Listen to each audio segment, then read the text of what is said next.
আসসালামু আলাইকুম রহমতুল্লাহি ওবরাকাতু।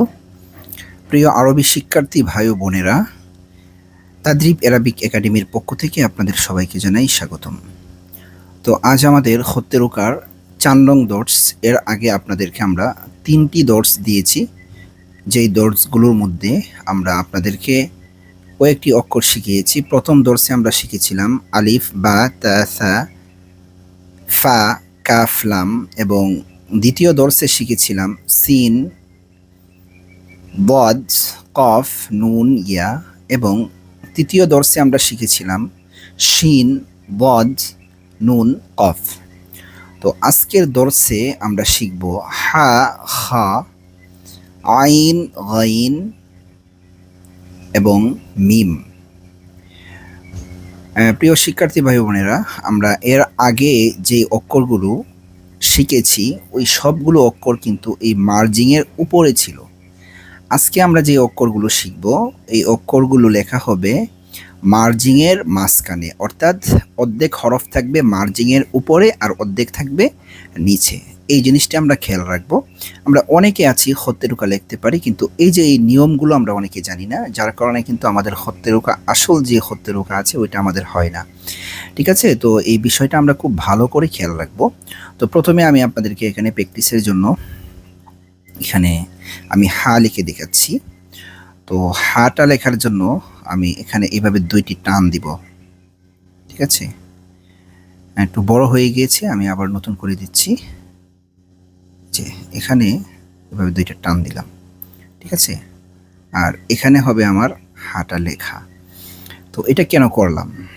এটা মার্জিং, হ্যাঁ এটা মার্জিং। আর এই টানটা কেন দিলাম এখন আপনারা বুঝবেন। আমরা যে হাটা লিখবো, হাটা লেখার সময় আমরা এভাবে একটু টান দিয়ে এভাবে নিব।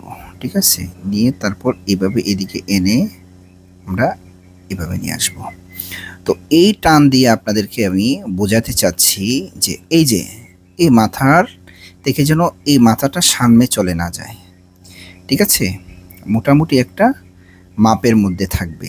এটা আরেকটু ভিতরে যদি চাপ থাকে, এটা মোটামুটি কাছাকাছি থাকে, তাহলে সুন্দর হবে। তো এই মাথাটা বিশেষ করে এটার সামনে যেতে পারবে না। যেমন আমি যদি এখানে একটা লিখি, যে কথার কথা কেউ লেখলো কি এইভাবে, যে এইভাবে হবে না। হ্যাঁ, এভাবে যদি এইভাবে লিখে ফেলে হবে না। এই মার্জিংয়ের মাঝখানে হরফটা হবে এবং এটার মাথার বরাবর হবে। ঠিক আছে, তো এখন যদি আমি আপনাদেরকে এখানে মেন হরফটা এখানে লিখে দেখাই, তাহলে আপনাদের বুঝতে সহজ হবে আরও। আমি লিখে ফেলছি। হ্যাঁ,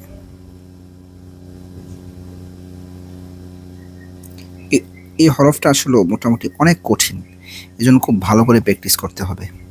ঠিক আছে, আমি আরেকটা লিখছি।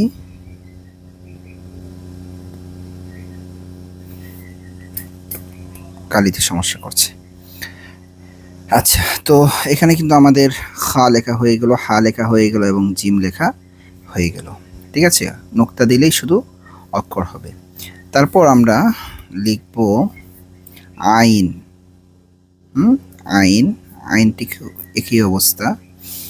এটার ভিতরে যদি আমি আইনটি লিখি তাহলে আমার কিভাবে লিখতে হবে, এভাবে দিব, এভাবে দিয়ে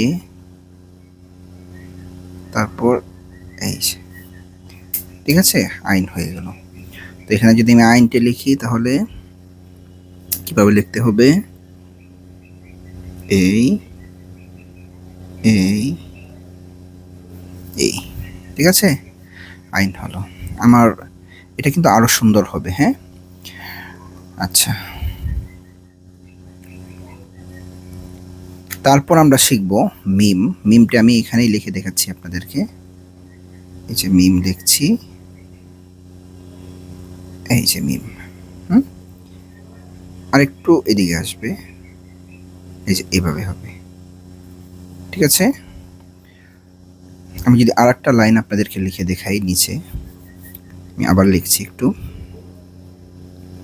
একটু এদিক লিখি এখন। এই যে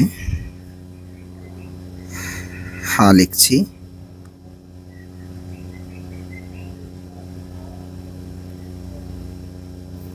ঠিক আছে, হা, হা, হা, জিম হয়ে গেল।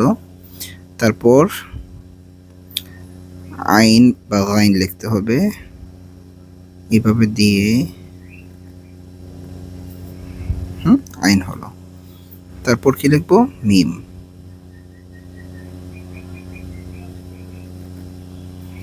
মিম, ঠিক আছে। তো এখানে হা, খা, জিম, আইন, গাইন, এখানে নুক্তা দিলেই কি হয়ে যাবে? গাইন হয়ে যাবে। তারপর মিম, ঠিক আছে। তো আজকে আমরা এই অক্ষরগুলো শিখলাম, ঠিক আছে। তো সবাই খুব ভালো করে সুন্দর করে লিখবেন, মনোযোগ সহকারে লিখবেন, তাহলে খুব দ্রুত আপনাদের লেখাগুলো ইনশাল্লাহ সুন্দর হয়ে যাবে। আসসালামু আলাইকুম ওয়া রাহমাতুল্লাহ।